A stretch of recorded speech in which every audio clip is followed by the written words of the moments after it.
ఈరోజు చాలా కుటుంబాల్లో గొడవలకి కారణాలు ఏంటి చూడండి. ఉదాహరణ చెప్తాను, could be verse వర్స.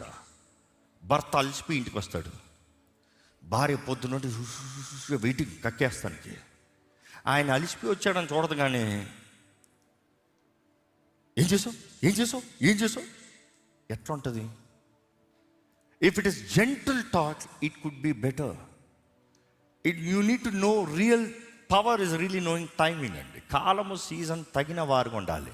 Gentle people are the people are in control, which means gear ఎప్పుడు మార్చాలో అప్పుడు మార్చాలి.